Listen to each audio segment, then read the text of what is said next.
Hello, my name is Carl Surrey and this is a video tutorial for the Facebook group called Fans of Serif Software. Now recently on the Facebook page, John Harris posted this item about creating custom palettes from either PagePlus or DrawPlus to use in Affinity Designer, and he was told you could make a PDF of these colors if you create it and then import the PDF into Affinity Designer, which is at its beta testing stage at the moment. And then Susie Royal added a reply about you can open the program side by side and use the color eyedropper to select colors from either DrawPlus or PagePlus, and then select those in turn and make a new palette.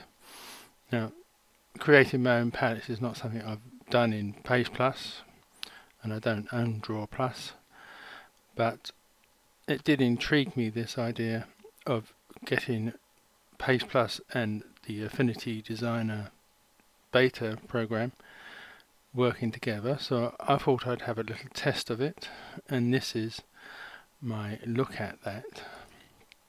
So what I've done is I've opened PagePlus X9 and the Affinity Designer beta program next to each other. And as you can see here in PagePlus, in my assets thing, I have two logos which I created for previous videos, and I'll drag both of these onto my page. And what I can do now is, if I click on a certain area, like if I use a color picker here and select this man in orange, it will tell me that the color, I could pick this color to select it, but it also tells me the values are red 255, green 152 and blue 33. So if I select that, those are the positions of the color chart here. Let me just undo that, because it's made everything orange on that logo.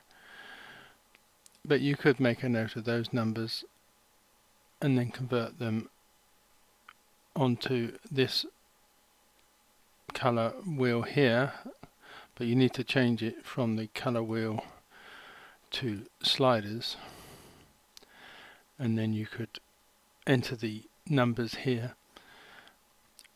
to match the numbers over this side. Now I did find that it was not easy to get the color picker to sort of transfer from like this program over to this program to test it, like, well, the way I read Susie's article. But I did work out that I could, if I highlighted my logo here and then right clicked and copied and then came to Affinity Designer and edit, I could paste that logo into Affinity Designer. If I look at the different layers, it has all those layers as they were made in PagePlus, and then I can resize it and use it as I want, and I could then use the color picker to get the color I wanted. I'll just do Control and Z again. So again, I could get the different colors from this logo that is now in Affinity Designer. you could just highlight the individual layer, and again it will tell you the colours of those individual layers. Now, bizarrely, this other logo, which I had designed for a previous video, if I copy that and then paste into Affinity Designer, again, you can resize it and do whatever you like with it, but when I looked at this one, the grouping of it is it? Hang on, I've lost it. Where's it gone?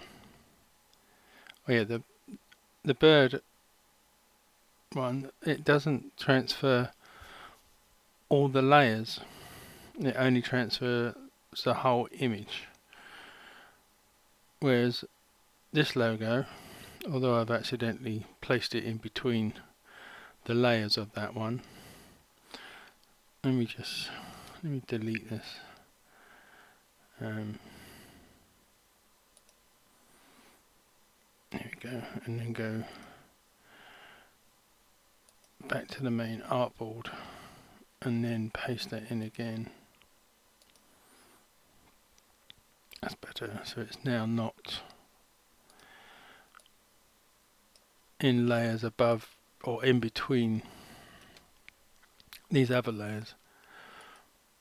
But as I said, if I try and look at the group of that, there is only one layer within that group, whereas if I looked at it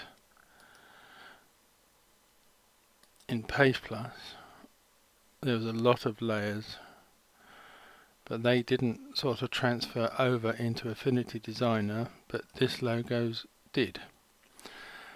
So whether that's got something to do with how I made or saved the logo in PagePlus, I really don't know, or whether it's just a problem with the beta program of Affinity Designer, again, I don't know.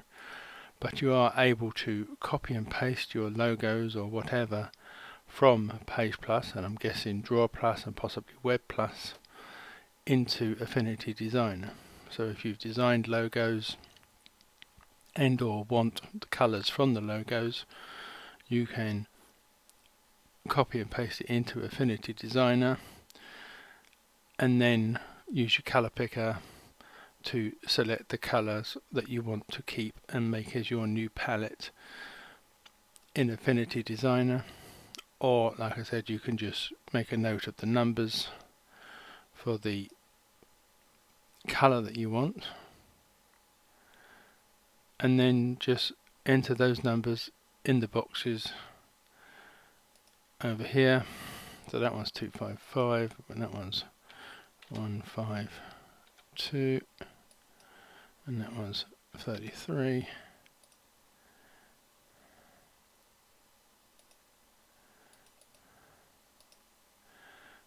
And then you have your orange as your colour.